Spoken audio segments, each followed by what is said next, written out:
What's up, everybody? All right, who's ready for dinner? I know I am. So I'm not going to take all day, but let me say this has been an amazing day. One of the best sales conferences I've ever been to. If you guys came looking to get fed today, you got fed. You got a lot of incredible information from a lot of great leaders, speakers, coaches, trainers. So I'm not going to take a lot of time, but what I will ask from y'all is this. Take some good notes for me. I'll be 10 minutes or less. I want to just fill in some gaps. I get the privilege of going towards the end, so I'm not going to be redundant. You guys heard a lot of incredible things today. What I will say is this. You guys heard a lot of talk about the 1% and what it looks like being the 1%, what the work ethic is like to be the 1%. And I want to tell you all this. Every single person that had the privilege to be on this stage today, we all started at ground zero. Every single one of us. And I remember I was thinking about this just the other day, my very first introduction into direct sales. I was a sophomore in college, and I got recruited into a door-to-door company. And I went to college in Chicago. It was January. It was like right after New Year's. And there was this blizzard that hit. And you guys can see I'm a short dude. There was like 26 inches of snow in Chicago. That was my introduction into sales. And I remember going out with this company, and I'm not exaggerating. I'm not lying to make it a good story. This is the God's honest truth. I went 12 weeks without making a sale. 12 weeks. I knocked and knocked and knocked and knocked, and I couldn't find my breakthrough. I talk about finding your breakthrough all the time. And really now what I've come to realize as an entrepreneur is that my breakthrough came when I actually became coachable. When I actually said, hey, you know what? Instead of me trying to go out and do the same thing that I've been trying to do that, guess what, was not working, let me go find somebody that is already having success at a super high level. Let me go find out exactly what they're doing, put my pride aside, put my ego aside, and copy and paste. Guess what happened? I had the same results. So on a night like tonight, it's the evening now, we stand here, we sit here, we've heard a lot of great content today. Here's what I can tell you. I really believe this. The average person that fails in business, they don't fail for lack of knowing. They fail for lack of doing. I can promise y'all right now, with everything that you got today, if you go out and apply it, your business is going to look a lot different 90 days from now. I can promise you that. It's a fact. I don't like to guarantee a lot of things. I can guarantee that. I also forgot to say this, but every time I get on stage, I like to give all the honor and the glory to my Lord and Savior, Jesus Christ, for every good thing in my life. Seriously. I don't know where I'd be without the Lord in my life, so I always give him the glory. But I will say this. If the objective is doing what we know to do, why do so many people not do it? I think the single greatest reason most people don't do what they know they should is for a fear of failure. It's in every single one of us. Sean Mike mentioned the idea of fear earlier today. We fear what happens if I don't succeed. Let me say this. You should strive to fail. Write that down. You should strive to fail, and you should fail as fast as you can. Because let me say this again, failure is not final, and failure is not fatal. Failure is an experience on the road to success. I can guarantee you that. And the more you find yourself failing, the closer you are to that breakthrough. Now that's my bit on mindset. You all heard a ton of great stuff on mindset. Let me give you a couple of quick practical things, and we'll get Trey up here. If you're looking to build a business, now when I heard about Family First Life and the life insurance industry, I was 7 years in as a business owner in a different industry, and God had blessed. I'd seen a lot of success, made a lot of great money, but when I heard about the insurance industry, the thing that grabbed my attention was, wow, this is really, really simple.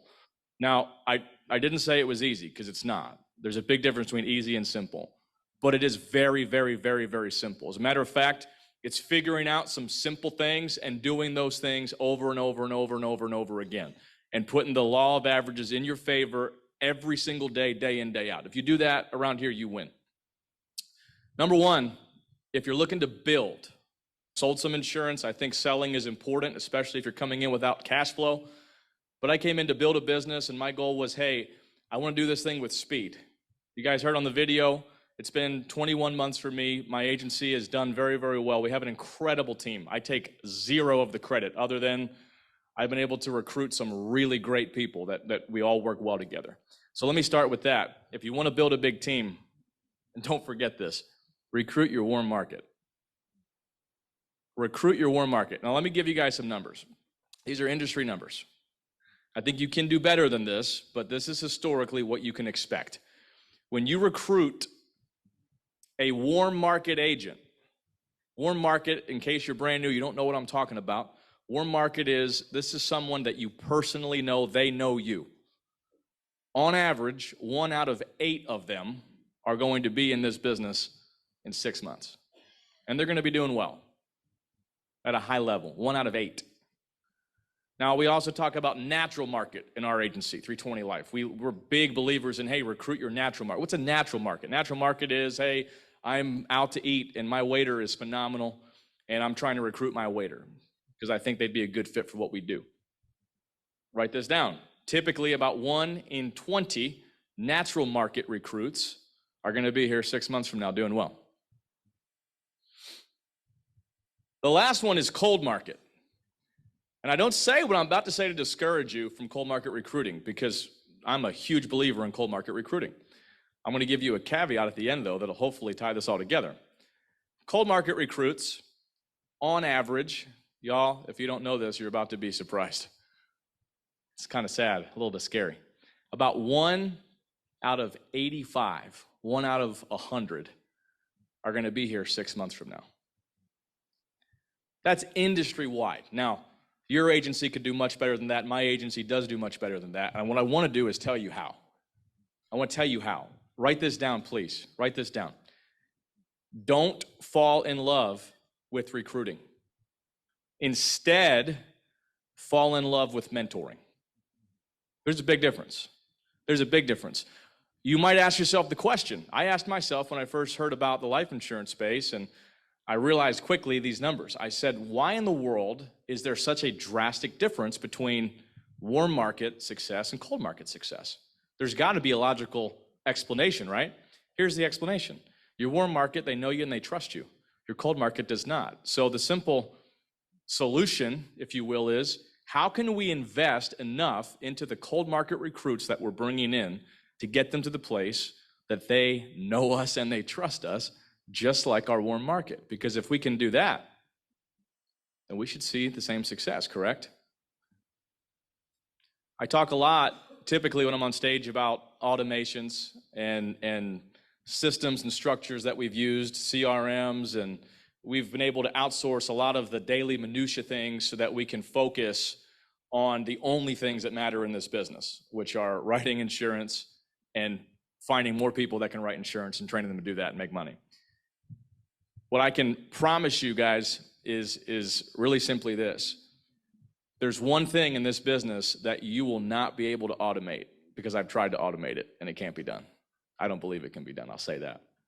You cannot automate spending one-on-one time and investing yourself and pouring yourself into other people. You can't do it. If you want to go from wherever you are today to double in 90 days, guys, it's possible.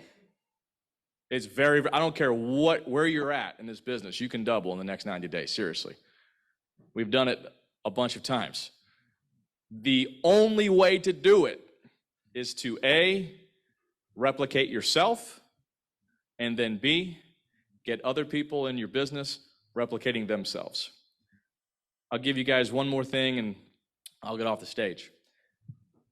I think there's a lot of answers found in the Bible that explain an awful lot of questions that we have in life. And I think also in business, we can find a lot in the Bible that pertains to how we can grow our businesses. And you look in the New Testament and you look at the life of Christ, and You see later on in the book of Acts, I'm not trying to take y'all to church. I have my degree in theology. I can preach all day.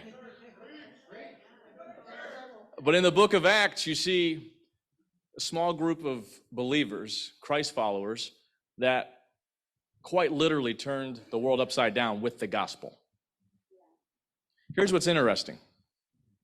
When Jesus was on the earth for the years that he was, he didn't have a huge posse that followed him around. How many people? You guys all know the answer. How many people? 12 people.